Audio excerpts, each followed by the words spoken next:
देवाची स्तुती असो. परत आज परमेश्वराने या भक्तीमध्ये आपल्याला सर्वांना जोडलेला आहे. मी आशा करतो की आपण सर्वजण बरे आहात आणि परमेश्वराची दया, त्याची कृपा आपल्याला चालवत आहे आणि तो त्याचं संरक्षण आपल्याला देत आहे आणि त्याबद्दल देवाची स्तुती असो. परत परमेश्वराने आपल्याला ही संधी आणि समय दिलेला आहे त्याच्या भक्तीमध्ये समर्पित होण्यासाठी आणि सहभागी होण्यासाठी. त्याबद्दल देवाची स्तुती करूया आणि नक्कीच प्रत्येक वेळेस या भक्तीमध्ये परमेश्वराला आपल्याला आशीर्वादित करत आहे आणि म्हणून आज त्या आशीर्वाद प्राप्त करण्यासाठी आपण परमेश्वराच्या हातामध्ये समर्पित होऊया आणि प्रार्थना करूया. आपण ज्या ठिकाणी आहात त्या ठिकाणाहून या प्रार्थनेमध्ये आपण सामील होऊया. आपण प्रार्थना करू. जिवंत प्रभू परमेश्वर, आज आम्ही खूप तुझे आभार मानतो कारण आमच्या जीवनामध्ये परत एक संधी, परत एक दिवस, हा समय आम्हाला तू दिलेला आहेस.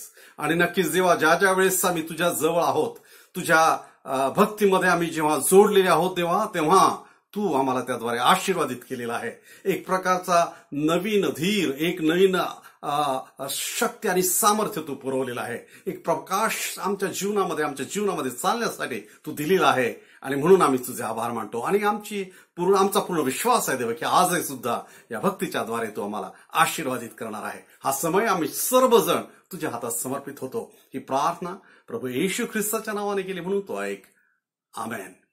देवाची स्तुती असो. आजच्या या भक्तीची सुरुवात आपण एका स्तोत्र वाचनाने करणार आहोत. मी आपल्याला विनंती करतो की आपण आपले बायबल, आपलं पवित्र शास्त्र उघडूया. स्तोत्र 119 यातील वचन 129 ते 144 ही वचनं आपण यावेळेस वाचणार आहोत. आणि परत देवाच्या वचन आणि त्या वचनाची आम्हाला जी गरज आणि आवश्यकता आहे ते आणि त्या वचनाची सत्यता या स्तोत्र संहितेमध्ये सांगितलेली आहे. आपण ही वचन आपण जिथे आहात तिथे वाचन करूया. स्तोत्र 119 वचन 129 ते वचन 144 आपण वाचूया. तुझे निर्बंध आश्चर्यकारक आहेत म्हणून माझा जीव ते पाळतो. तुझ्या वचनांच्या उलगड्याने प्रकाश प्राप्त होतो, त्याने भोळ्यास ज्ञान प्राप्त होते. मी तोंड उघडून धापा टाकल्या कारण मला तुझ्या आज्ञांचा ध्यास लागला. तू माझ्याकडे वळ आणि आपल्या न्यायाची आवड धरणाऱ्यांवर करतोस तशी कृपा माझ्यावर कर. तुझ्या वचनाच्या द्वारे माझी पावले स्थिर कर आणि कसल्याही दुष्टाईची सत्ता माझ्यावर चालू देऊ नकोस. मनुष्याच्या जुलमापासून मला मुक्त कर म्हणजे मी तुझी विधी पाळेन. तू आपला मूर्ख प्रकाश आपल्या दासावर पाड आणि तुझे नियम मला शिकव. लोक तुझे नियमशास्त्र पाळत नाहीत म्हणून माझ्या डोळ्यातून अश्रूंचे प्रवाह वाहतात. हे परमेश्वरा, तू न्यायी आहेस, तुझे निर्णय सरळ आहेत. तू आपले निर्बंध न्याय व पूर्ण विश्वासनीय असे लावून दिले आहेत. माझ्या आवेशाने मला ग्रासून टाकले आहे कारण माझे शत्रू तुझी वचने विसरले आहेत. तुझी वचने अगदी शुद्ध आहेत. ते तुझ्या दासाला प्रिय आहेत. मी क्षुद्र व तुच्छ मानलेला आहे तरी मी तुझे विधी विसरत नाही. तुझे न्यायत्व हे सनातन न्यायत्व आहे आणि तुझे नियमशास्त्र सत्य आहे. संकट व क्लेश यांनी मला घेरले आहे तरी तुझ्या आज्ञात मला आनंद आहे. तुझे निर्बंध निरंतर न्याय आहेत. मला बुद्धी दे म्हणजे मी जगेन. देवाची स्तुती असो या सुंदरशा वचनाबद्दल. आणि नक्कीच ही वचनं परमेश्वर आपल्याला आशीर्वादित केल्याशिवाय राहणार नाही. आजच्या भक्तीमध्ये आजच्या स्तुती गीताकडे आपण जाणार आहोत. आज एक भजन आपण गाणार आहोत. आपल्या भजनाच्या कार्यक्रमामध्ये आपण आणि त्यातल्या त्यात कौटुंबिक जेव्हा प्रार्थना असते त्यावेळेस आपण नेहमी हे भजन गात असतो. ज्याचे बोल आहे, मी गातो त्या गाण्यामधूनही अल्प तुझी सेवा घडू दे मज करवी देवा. होय, विविध प्रकारचे माध्यम आहेत परमेश्वराने आपल्याला दिले आहे त्याच्या सेवेसाठी. आणि मला खूप आनंद आहे आपल्या मंडळीतील आणि पूर्ण महाराष्ट्रभर जे विश्वासणारे लोक आहेत विविध माध्यमांच्या द्वारे, विविध त्यांच्या जीवनातील त्यांच्या जबाबदारीच्या द्वारे देवाची सेवा करत आहे, रुग्ण सेवा करत आहे आणि नक्कीच देव त्यांना त्या सेवेचं प्रतिफळ दिल्याशिवाय राहणार नाही. आणि म्हणून आपण देवाची स्तुती करूया. हे सुंदर गीत आहे, भजन आहे, आपल्या सर्वांच्या परिचयच आहे. आपण यामध्ये सामील होऊया. चला आपण गाऊया भजन. मी गातो त्या गाण्यामधुरे अल्प तुझी सेवा.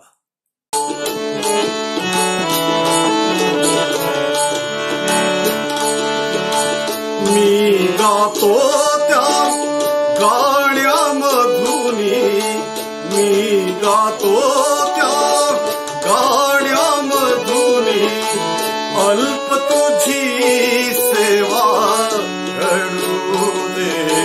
मज करवी देवा घडू दे, मज करवी देवा.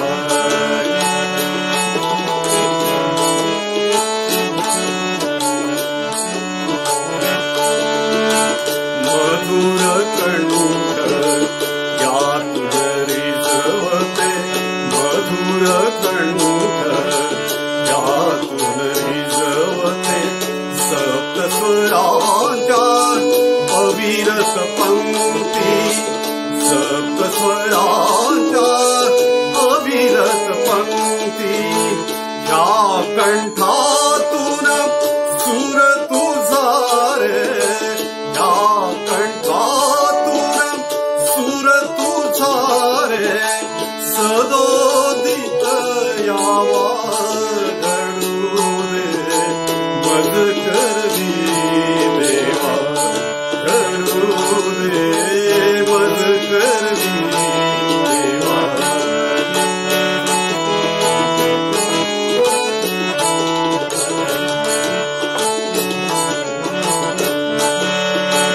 मम ओठांच्या दोन पाकळ्या, मम ओठांच्या दोन पाकळ्या.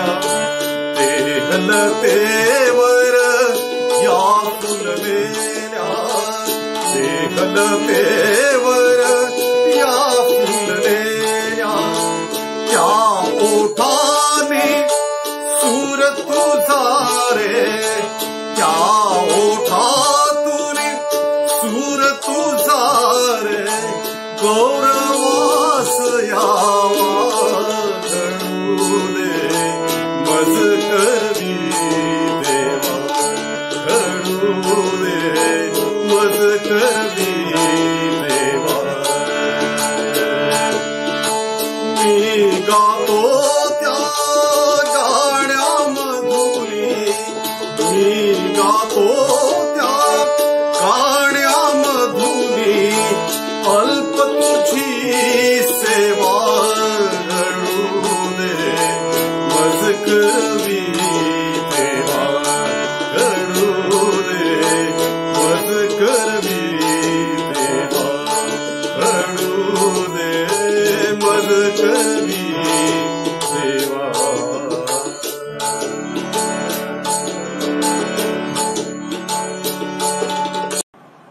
देवाची स्तुती असो सुंदरशा भजनाबद्दल. आणि नक्कीच मला आशा आहे की भजन आपल्या सर्वांसाठी परमेश्वराने आशीर्वादित केलेलं आहे.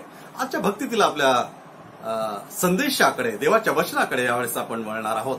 आणि आज मला परत खूप आनंद आहे. देवाची मी स्तुती करतो की आपले ज्येष्ठ बाळासाहेब रेव्हरंड डॉक्टर प्रमोद अघमकर ही आपल्याकडे देवाचं वचन घेऊन येत आहे. मी त्यांचे आभार मानतो. वेळोवेळी वेळ देऊन आपल्यामध्ये ती वचनाची सेवा करत आहेत.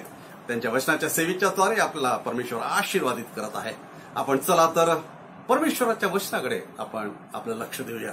आणि मला पूर्ण विश्वास आहे की आजचं वचन सुद्धा परमेश्वर आपल्यासाठी आशीर्वादाचं कारण आणि माध्यम केल्याशिवाय राहणार नाही. आपण देवाचं वचन ऐकूया.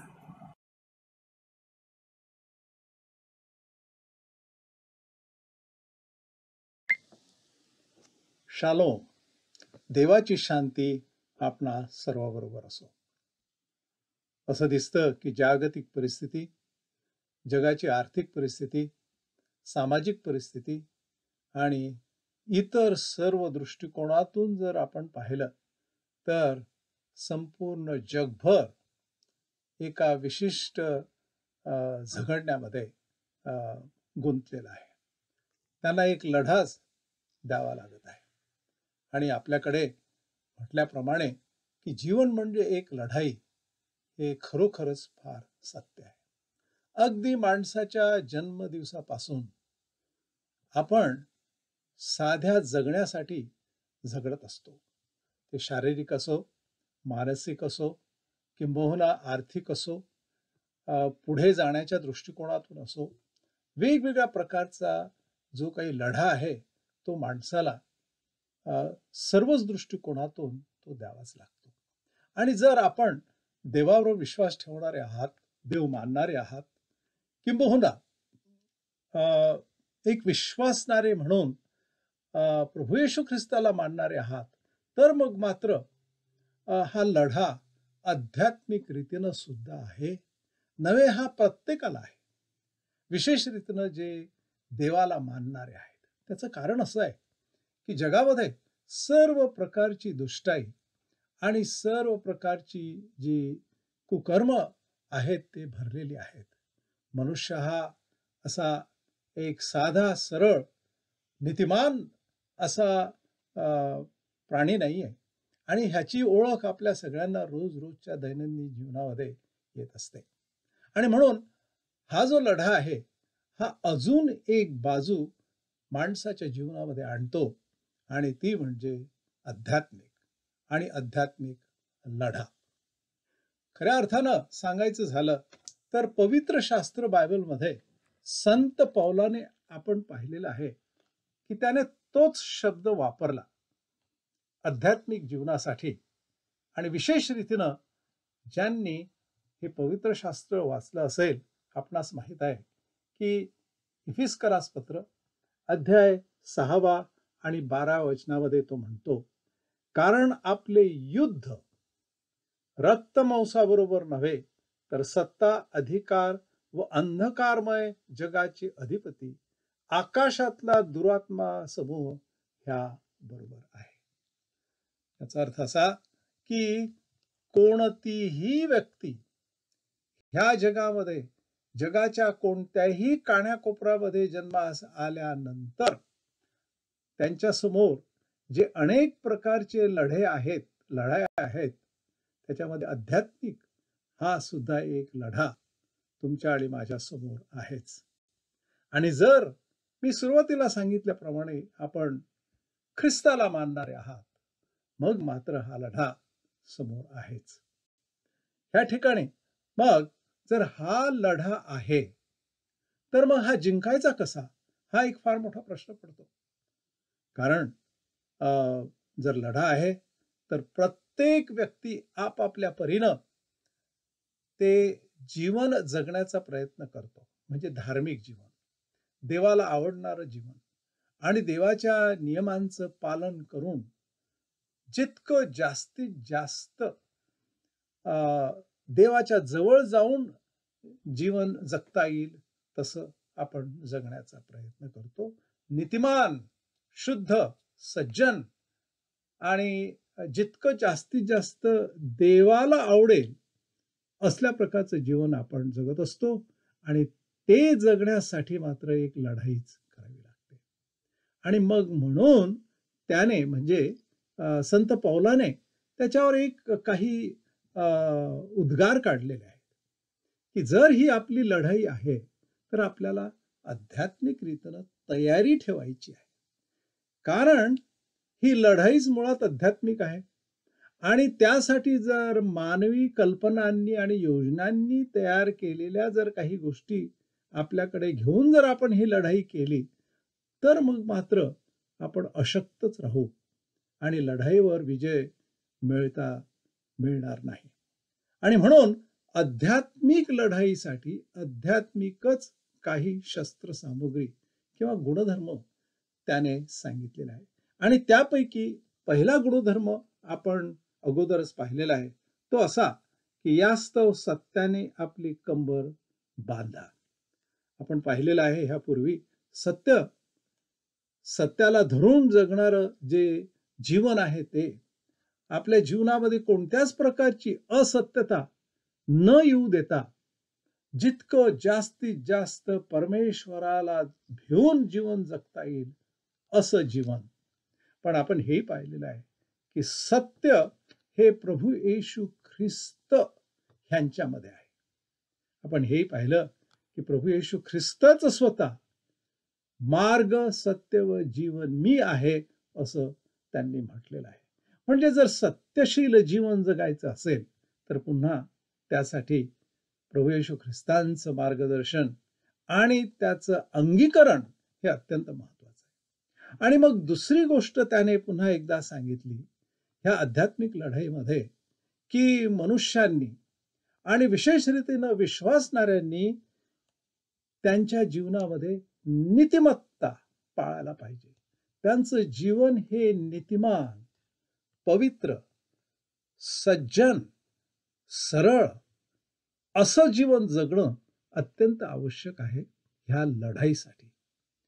त्याच्याशिवाय ह्या लढाईमध्ये उतरणं सुद्धा अयोग्य ठरेल. आणि म्हणून तो म्हणतो, फार सुंदर त्याने ह्या ठिकाणी वाक्य वापरलेलं आहे की नीतिमत्ता ही तुमच्या जीवनामध्ये असावी. नव्हे त्याच्या शब्दात सांगायचं झालं म्हणजे नीतिमत्ता रूपी उरस्त्राण धारण करा. तुमच्या आणि माझ्या जीवनामध्ये, आध्यात्मिक जीवनामध्ये हे अत्यंत आवश्यक आहे. कारण ही आध्यात्मिक लढाई पूर्वीच आपण सांगितलेली आहे की ह्या अशा गुणधर्मांच्या शिवाय तुम्हाला आणि मला त्यामध्ये विजय मिळवणं हे शक्य राहणार नाही. आता नीतिमानांची जी काही किंवा नीतिमत्तेची जी काही व्याख्या आहे ते सुद्धा वेगवेगळ्या ठिकाणी, वेगवेगळ्या प्रांतामध्ये ती वेगळी असू शकते. कोणी आपल्या जीवन पद्धतीवर ती व्याख्या करतात, कोणी शिक्षणावर ती व्याख्या ठरवतात, कोणी खाणे पिणे वगैरे वगैरे अशांच्या पद्धतीने नीतिमत्वाची, धार्मिकतेची व्याख्या बनवलेली जाते. आता पवित्र शास्त्र बायबलमध्ये सुद्धा 10 आज्ञा दिल्यात आणि मग त्यानंतर आपल्याला अनेक नियम यहुदी लोकांना आणि पूर्ण बायबलमध्ये दिलेले आहेत. आणि ह्या नियमांचं पालन करतो जो कोणी, तो नीतिमान मनुष्य. आणि ह्या ठिकाणी हेही सांगितलेलं आहे की उदाहरणार्थ रोमकरास पत्र अध्याय 2, नियमशास्त्र श्रवण करणारे देवाच्या दृष्टीने नीतिमान आहेत असे नाही, तर नियमशास्त्राप्रमाणे आचरण करणारे नीतिमान ठरवण्यात येतील असं वचन आहे. म्हणजे नीतिमत्ता, देवाला आवडणारं जीवन आणि नियमांनी जे काही तुम्हाला आणि मला सांगितलेलं आहे ते करणं हे एकमेकांच्या संगती जुळलेलं आहे. मग नीतिमत्ता म्हणजे देवाच्या नियमांच्या प्रमाणे आणि देवांच्या आज्ञांच्या प्रमाणे वागणं आणि करणं असं पवित्र शास्त्र बायबल जे ख्रिस्ताचे अनुयायी आहेत त्यांना सांगतं. मग त्यात अजून एक दुसरी गोष्ट आहे की समजा एखादी व्यक्ती खरोखरच काटेकोर रीतीनं आपल्याला माहीत असलेल्या आज्ञा, नियम, मग त्या खाण्या पिण्याच्या, कपड्या लत्त्याच्या वेगवेगळ्या प्रकारचे जे काही नियम आहेत त्याप्रमाणे बरोबर वागतो, काटेकोर, सगळ्या लोकांना माहीत आहे की ही व्यक्ती नीतिमान आहे, ही सज्जन आहे आणि तसा त्याला मान मिळतो. आता त्याची दुसरी बाजू अशी आहे की परमेश्वर फक्त ह्या बाह्यकारी कर्मांच्याकडे, चांगली कर्म जी आहेत त्यांच्याकडे तो पाहतो, ही गोष्ट खरी आहे. परंतु त्या व्यक्तीच्या अंतःकरणामध्ये तो डोकावून पाहतो की त्याचं अंतःकरण हे कसं आहे. देव अंतःकरण जाणतो, हृदय पारखितो अशी वचनं ह्या पवित्र शास्त्रामध्ये दिलेली आहे. मग मात्र त्या ठिकाणी प्रश्न पडतो की जी बाहेतकारी सत्कर्म, चांगली कर्म, नीतिमत्तेची कर्म आणि माणसाचं अंतःकरण ह्या दोघांचा जो समेट आहे तो होतो की नाही, ते मात्र फक्त देवालाच माहीत आहे. आपलं अंतःकरण आपल्यालाच कधी कधी समजत नाही, पण देवाला आपलं अंतःकरण पूर्णपणे माहीत आहे. आणि मग त्या ठिकाणी असं म्हटलेलं आहे की मनुष्य हा चुकणारा प्राणी आहे, हे सगळीकडे सगळ्यांना माहीत आहे. पण पवित्र शास्त्र बायबल त्याच्याही पलीकडे जातं. रोमकरास पत्राच्या 3 अध्यायाच्या 10व्या वचनामध्ये सांगितलेलं आहे आणि ते असं आहे, शास्त्रात असे लिहिलेले आहे की नीतिमान कोणी नाही, एक देखील नाही. आता मात्र ह्या ठिकाणी अगदी कळस गाठलेला आहे माणसाच्या नैतिक जीवनाच्या बाबतीत आणि नैतिक परिस्थितीच्या बाबतीत. जर मनुष्य, कोणताही मनुष्य, कोणत्याही देशाचा, भाषेचा, कोणत्याही वातावरणातला, कोणी का असेना, मनुष्य म्हटला, पवित्र शास्त्र बायबलच्या नुसार असं म्हणताय की त्याच्यात नीतिमत्ता नाही. तो नीतिमत्ता निर्माणही करू शकत नाही की जी देवाला पसंत आहे. समाजाला, लोकांना वगैरे वगैरे, आपल्या शेजाऱ्या पाजारी किंवा कुटुंबाला जी पसंत आहे नीतिमत्ता, ती ठीक आहे. परंतु देवाला जी पाहिजे आहे, म्हणून त्याने असं म्हटलेलं आहे की देवाच्या दृष्टिकोनातून कोणीही नीतिमान नाही. मग जर असं आहे तर पहिल्यांदाच आपल्याला समजून गेलेलं आहे की ह्या अध्यात्माच्या लढाईमध्ये जे आपण माणसं आहोत, आपल्याला नक्कीच विजय मिळणार नाही. मग जर विजय मिळणार नाही, हे जर नक्की ठरलेलं आहे, मग आध्यात्मिक जीवनासाठी आपण काय करायला पाहिजे? कोणती धडपड करायला पाहिजे? कोणते शस्त्र घ्यायला पाहिजे?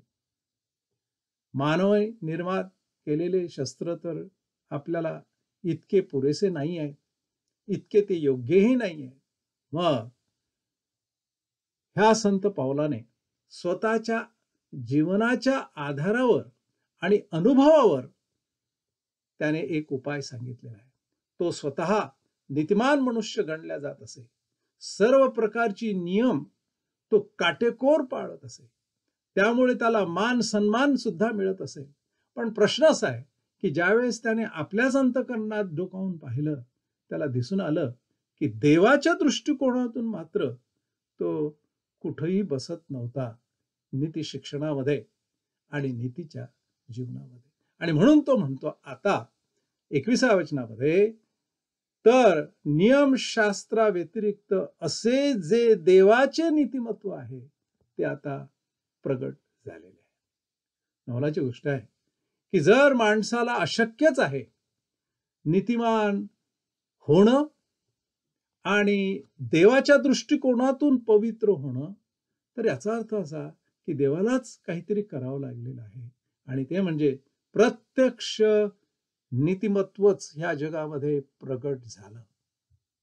आता तुम्ही म्हणाल की कुठेतरी डोंगरावर की कुठेतरी एखाद्या अद्भुत पद्धतीने झालं की काय प्रगट?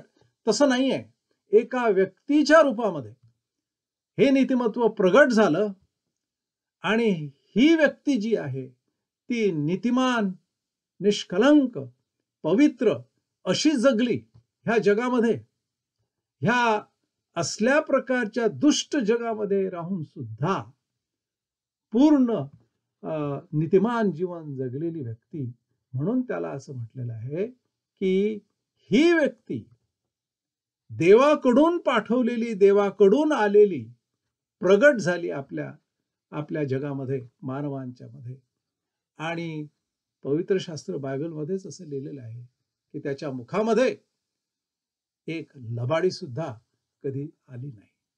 आणि ती नीतिमान व्यक्ती म्हणजे प्रभू येशू ख्रिस्त आहे, असं संत पौल आपल्याला सांगतोय. पुढे तो पुन्हा एकदा एक आठवण करून देतो 23व्या वचनामध्ये, ह्या 3ऱ्या अध्यायाच्या, सर्वांनी पाप केले आहे आणि ते देवाच्या गौरवाला उणे पडलेले आहेत. नक्कीच ह्याची आठवण करून देणं आवश्यक आहे. त्याचं कारण असं की देवाच्या दृष्टिकोनातून नीतिमान असणं, पवित्र असणं हे महत्वाचं आहे आणि तेच देव पाहणार आहे. म्हणून देवाच्या दृष्टिकोनातून तो म्हणतो की आपण कुठे आहोत, आपली आध्यात्मिक परिस्थिती काय आहे, आध्यात्मिक पायरी काय आहे, तो ह्या वचनातून तुम्हाला आणि मला आठवण करून देतो. आणि तो हेही म्हणतो की आपण देवाच्या गौरवाला उणे पडलेलो आहोत. याचा अर्थ असा, देवाचा कडून गौरव मिळणं माणसाला म्हणजे काय?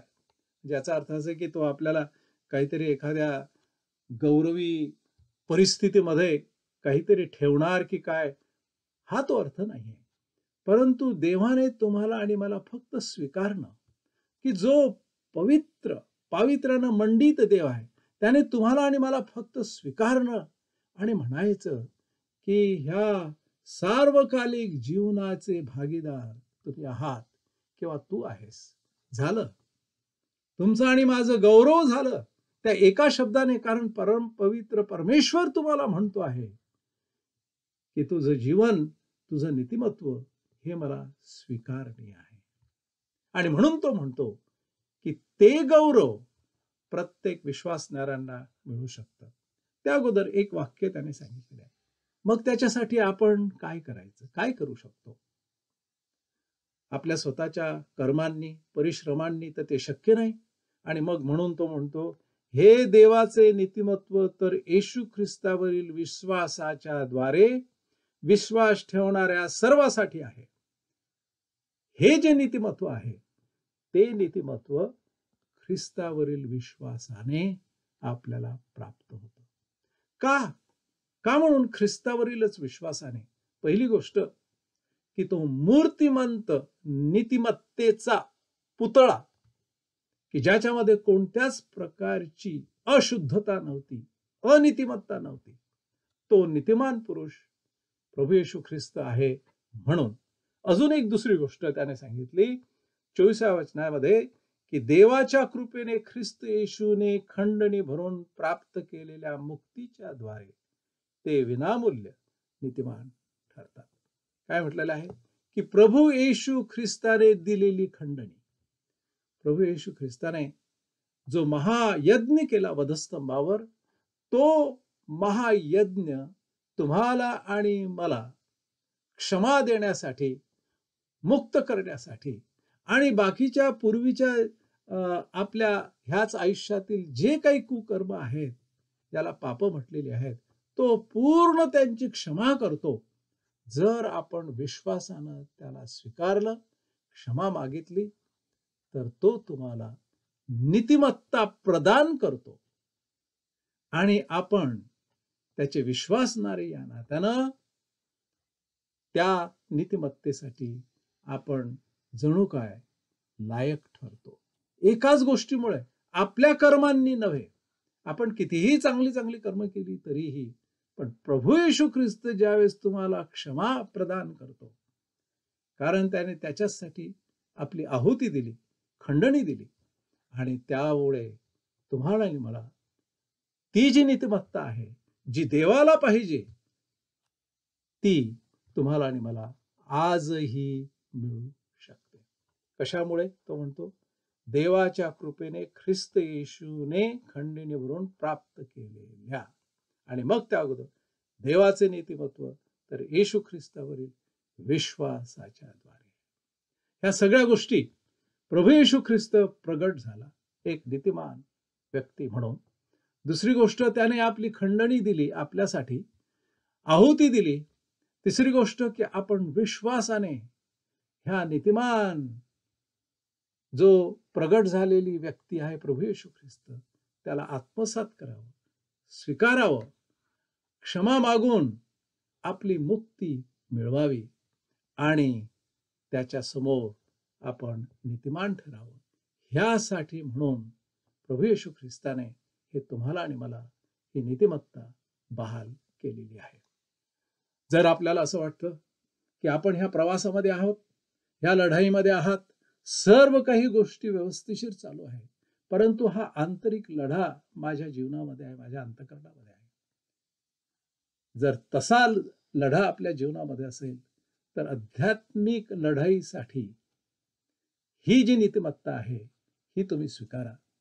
माझी खात्री आहे की तुम्हाला तुमच्या आध्यात्मिक जीवनामध्ये पुढे विजय मिळाल्याशिवाय राहणार नाही. देव आपणास आशीर्वाद देव. शालोम.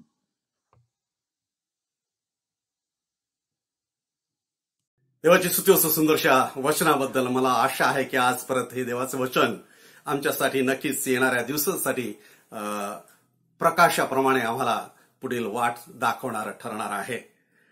मी परत रेव्हरंड डॉक्टर प्रमोद हगमकर यांचे मी आभार मानतो. त्यांनी जो समय आमच्यासाठी दिलेला आहे आणि जी सेवा वचनाची आमच्यामध्ये केलेली आहे, देव त्यांना आशीर्वादित देव. यावेळेस आपण आपल्या भक्तीतील महत्वाचा भाग आणि तो म्हणजे प्रार्थना त्याकडे वळणार आहोत. अनेक विषय आपल्या समोर आहे, अनेक उपकार स्तुती आपल्या समोर आहे. त्यासाठी आपण प्रार्थना करणार आहोत. देवाची स्तुती असो की काही मागील दिवसांमध्ये आपण काही लोकांच्यासाठी काही विषयामध्ये आपण प्रार्थनेमध्ये होतो आणि देवाने आपलं सहाय्य केलेलं आहे. देवाची स्तुती असो की आपण समुद्र अंडीसाठी प्रार्थनेमध्ये होतो आणि परमेश्वराने त्यांना आरोग्य दिलेलं आहे, त्यांना डिस्चार्ज मिळाले, ते आपल्या घरी आहेत आणि पुढील सर्व संपूर्ण आरोग्यासाठी आपण त्यांच्यासाठी प्रार्थनेमध्ये राहूया. आपण प्रार्थनेमध्ये होतो आपल्या माहीम येथील परिवारातील अश्विनी यांच्या मम्मीच्यासाठी, त्यांच्या आईच्यासाठी, आणि देवाची स्तुती असो की परमेश्वराने त्यांना आरोग्य दिलेलं आहे. त्याचप्रमाणे आपण प्रार्थनेमध्ये आहोत अनेक आपल्या जे मुलं आणि मुली आणि हॉस्पिटलमध्ये आहे त्यामध्ये विशेष विनंती सिस्टर महिमा यांनी केली होती. त्यांच्या स्टाफचं पूर्ण टेस्टिंग होतं कारण त्यांचे कोविड वॉर्डमध्ये त्यांच्या ड्युटीज झालेल्या होत्या आणि देवाची स्तुती असो की परमेश्वराने त्यांना परत संरक्षण दिलेलं आहे. आज परत आपण देवाची विशेष स्तुती करूया की ब्रदर जगदाळे यांची मुलगी दिव्या हिला 12वीच्या परीक्षेमध्ये परमेश्वराने उत्तम मार्ग देऊन आशीर्वादित केलेला आहे आणि तिने त्याबद्दल देवाची स्तुती केलेली आहे. आणि त्याचबरोबर आपले सर्व आपल्या परिवारातील असतील, आपल्या नात्यातील असतील, आपल्या परिचयातील असतील आणि सर्व जे 12वीमध्ये मुलं आणि मुली परमेश्वराने त्यांना उत्तीर्ण केले, यश दिलेलं आहे, त्यांच्यासाठी प्रार्थना करू आणि विशेष करून येणाऱ्या त्यांच्या पुढील शिक्षणासाठी परमेश्वराने त्यांना पूर्ण मार्गदर्शन करावे, त्यांचे मार्ग मोकळे करावे आणि त्यासाठी आपण प्रार्थना त्याच्यासाठी करू आणि विशेष करून दिव्यासाठी देवाची स्तुती करूया. आपण प्रार्थनेमध्ये आहोत, काही गरजा आपल्या समोर आहे. आपण आरोग्याची प्रार्थना करणार बंधू अरुण घरत यांच्यासाठी देव त्यांना आरोग्य देत आहे, प्रार्थनेची अजून त्यांना गरज आहे, त्यांच्यासाठी आपण प्रार्थना करूया. जोसेफ परिवारासाठी आपण प्रार्थनेमध्ये राहूया. परमेश्वर त्यांना सहाय्य करत आहे, पण परमेश्वर या अशा स्थितीमध्ये त्यांना सर्व प्रकारचं सांत्वन आणि आरोग्य आणि शक्ती पुरवावी आणि म्हणून आपण परत सिस्टर जोसेफ, मॉस आणि मोनालिसा या संपूर्ण आपल्या प्रिय लोकांसाठी प्रार्थना करणार आहोत. आपण प्रार्थना करणार आहोत बालकृष्ण पवार यांचे मित्र आहेत रमेश आणि उल्हास यांच्यासाठी आणि त्यांनाही आरोग्याची गरज आहे आणि परमेश्वराच्या चरणी त्यांच्यासाठी आपण आरोग्य मागणार आहोत. ब्रदर चेतन यांच्यासाठी सुद्धा आपण प्रार्थना करूया. परमेश्वराने त्याला आरोग्य द्यावं यासाठी. आपण आपल्या सर्व जे सेवेकरी आहेत त्यांच्यासाठी विशेष करून अत्यावश्यक सेवेमध्ये व्यस्त आहेत आणि आपली जबाबदारी पार पाडत आहेत त्यांच्यासाठी प्रार्थना करूया. आपल्या देशासाठी आपली प्रार्थना आहेत. त्याचप्रमाणे आणखी एक उपक्रम आपण आपल्या मंडळीतर्फे चालू केलेला आहे आणि तो म्हणजे आपल्या सर्व जे गरजवंत परिवार आहे, कुटुंब आहे, त्यांना आपण काही अत्यावश्यक गोष्टी जीवनावश्यक ज्या गोष्टी आहेत, धान्य आणि इतर काही किराणा पुरवणार आहोत आणि त्यामध्ये काही बंधू आणि काही मुली मदत करत आहे सर्व अरेंजमेंट करण्यासाठी, डिस्ट्रीब्युशन करण्यासाठी, प्रार्थनेची सुद्धा आणि संरक्षणाची त्यांना गरज आहे त्यांच्यासाठी आणि या उपक्रमासाठी सुद्धा आपण प्रार्थना करणार आहोत. ज्यांचे वाढदिवस झाले आहे त्याच्यासाठी प्रार्थना करू. माणिक मावशींचा वाढदिवस मागील सप्ताहामध्ये होता आणि अनेक जे बंधू भगिनी ज्यांना परमेश्वराने एक नवीन वर्ष दिलेलं आहे त्या सर्वांसाठी आपण परमेश्वराचं सहाय्य मागणार आहोत. आपण प्रार्थना करू. जिवंत प्रभू परमेश्वर, आम्ही खूप तुझे आभार मानतो कारण देवा तू प्रार्थना ऐकणारा परमेश्वर आहे आणि म्हणून देवा त्याच विश्वासाने वेळोवेळी तुझ्या चरणी लीन आणि नम्र होतो. देवा आज परत आम्ही मागत आहोत. ओ प्रभू, तू सर्वप्रथम तुझी स्तुती करतो कारण देवा आम्हाला तू सहाय्य केलेलं आहे, अनेकांना तू आरोग्य दिलंय. त्यामध्ये प्रभू देवा समुद्र अंटी यांच्यासाठी आम्ही देवाची स्तुती करतो की त्यांना तू आरोग्य दिलेलं आहे. त्याचप्रमाणे आम्ही अश्विनीच्या आईच्यासाठी सुद्धा तुझी स्तुती करतो, त्यांनाही तू आरोग्य दिलेलं आहे. आम्ही तुझी स्तुती करतो देवा की अनेक आमची मुलं अतिशय इन्फेक्शस अशा स्थितीमध्ये आणि कोविड वॉर्डमध्ये आपली ड्युटी करत आहेत, त्यांना तू सांभाळलेलं आहे, त्यांना तू आरोग्य दिलं आहे. सिस्टर महिमा आणि त्यांचा पूर्ण स्टाफ यांना तू सांभाळलेला आहे, त्याबद्दल आम्ही तुझे आभार मानतो. देवा आम्ही तुझी खूप स्तुती करतो आमच्या लेकरांच्या साठी आणि विशेष करून दिव्या हिच्यासाठी कारण तिला तू चांगल्या मार्गाने आशीर्वादित केलेला आहे. हो प्रभू, आमचे अनेक मुलं आणि मुली ज्यांना तू यश दिलंय त्यांच्यासाठी आम्ही तुझी स्तुती करतो. त्यांना आम्ही तुझ्या हाती समर्पित करतो. त्यांचे सर्व पुढील मार्ग त्यांच्यासाठी शैक्षणिक त्यांचं जीवन पुढचं त्यांच्यासाठी तू आशीर्वादित होऊ दे अशी नम्र प्रार्थना आमच्या लेकरांच्यासाठी आणि विशेष करून जे 12वीमध्ये होते त्यांच्यासाठी करत आहोत. देवा आज आम्ही परत प्रार्थना करतो. आमच्या काही गरजा आहे आम्ही प्रार्थना करत आहोत. देवा आमचे बंधू अरुण घरत त्यांच्यासाठी कृपा करून त्यांना आरोग्य दे. आम्ही प्रार्थना करत आहोत आमचे बंधू बालकृष्ण पवार यांचे जे मित्र आहे रमेश आणि उल्हास यांच्यासाठी, त्यांच्या आरोग्यासाठी, त्यांच्या परिवाराच्यासाठी कृपा करून हे दिवस त्यांना तुझ्या आरोग्याचा अनुभव त्यांना तू लाभ दे. मी प्रार्थना करतो देवा परत चेतन या मुलासाठी आणि त्याच्यासाठी तुझं आरोग्य आम्ही मागत आहोत. परत देवा आज आम्ही तुझ्या चरणी लीनाने नम्र होतो आणि प्रार्थना करतो देवा आणि विशेष स्तुती करतो की मागील सप्ताहामध्ये ज्यांना तू वाढदिवस दिलेला आहे, माडिक मावशी आणि इतर जे सर्वजण की ज्यांना एक नवीन वर्ष तू दिलेलं आहे, कृपा करून देवा हे येणारं वर्ष त्यांच्यासाठी विशेष असं आशीर्वादाचं, आरोग्याचं, संरक्षणाचं असं त्यांच्यासाठी लाभ दे. परत प्रभू आज आम्ही प्रार्थना करतो की येणारे दिवस आमच्या मंडळीतील प्रत्येकाच्यासाठी विशेष आशीर्वादाचे हो दे. आमच्या देशासाठी देवा येणारे दिवस हे फार असे आरोग्याचे असे हो दे देवा. अनेक गोष्टी आहेत देवा, आर्थिक प्रश्न आहेत, आरोग्याचे प्रश्न आहेत, पण देवा आज आम्ही प्रार्थना करतो की तुझं दैवी सहाय्य आमच्या देशाला, देश चालवणारे आहेत, जे कर्मचारी आहेत, त्या सर्वांच्यासाठी आम्ही तुझं सहाय्य मागत आहोत.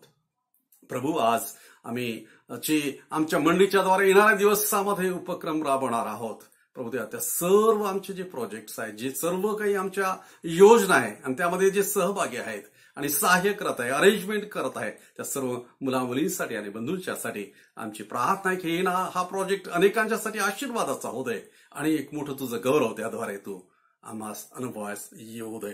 परत देवा आम्ही तुझे आभार मानतो, आमच्या प्रार्थना तू ऐकलेल्या आहेस. आम्ही सर्वजण आमचं सर्वांचं जीवन आणि येणारे दिवस तुझ्या हाती समर्पित करतो देवा. ही प्रार्थना प्रभू येशू ख्रिस्त याच्या नावाने केली म्हणून तो ऐक. आमेन. प्रभूने शिकवलेली प्रार्थना आपण करणार आहोत. हे आमच्या स्वर्गातील बाबा, तुझे नाव पवित्र मानले जाओ, तुझे राज्य येऊ, जसे स्वर्गात तसे पृथ्वीवरही तुझ्या इच्छेप्रमाणे हो. आमची रोजची भाकर आज आम्हास दे, आणि जसे आम्ही आमच्या ऋणास ऋण सोडली आहे तसेच तू आमच्या ऋणे आम्हास सोड, आणि आम्हास परीक्षेत आणू नकोस तर आम्हाला सर्व वाईटापासून सोडू, कारण की राज्य, सामर्थ्याने गौरव सर्व काळ तुझीच आहे. आमेन. आता देवाची प्रीती, प्रभू येशू ख्रिस्ताची कृपा आणि पवित्र आत्म्याची सहभागिता आम्हा सर्वांच्या बरोबर प्रभू येशू ख्रिस्त पुनरुपी येईपर्यंत आणि सदा सर्व काळ असो. आमेन. देवाची स्तुती असो. आपण येणाऱ्या दिवसांमध्ये असंच प्रार्थनेमध्ये राहूया, एकमेकांच्यासाठी प्रार्थनेमध्ये राहूया. आणि मला खूप आनंद आहे की आपण नियमित या भक्तीमध्ये या माध्यमातून सहभागी होत आहात. असंच आपण यापुढे पण या भक्तीमध्ये जोडल्या जाऊया. इतरांना सुद्धा आपण ही लिंक शेअर करूया. परत मी विनंती करतो की आपण हे चॅनल जर सबस्क्राईब केलं तर आपण मागचे जे तुम्ही कदाचित बघितले नाही किंवा बघू शकला नसाल ते संदेश सुद्धा त्या चॅनलवर उपलब्ध असल्यामुळे तेही तुम्हाला बघता आणि ऐकता येतील. आणि म्हणून कृपा करून सबस्क्राईब करा, इतरांना सुद्धा ते शेअर करा, आणि नक्कीच परमेश्वर आपल्याला याद्वारे आशीर्वादित केल्याशिवाय राहणार नाही. परत भेटूया आपण पुढच्या रविवारी या माध्यमातून. तोपर्यंत शालोम. देवाची शांती तुम्हा बरोबर असो. देव तुम्हाला आशीर्वाद द्या.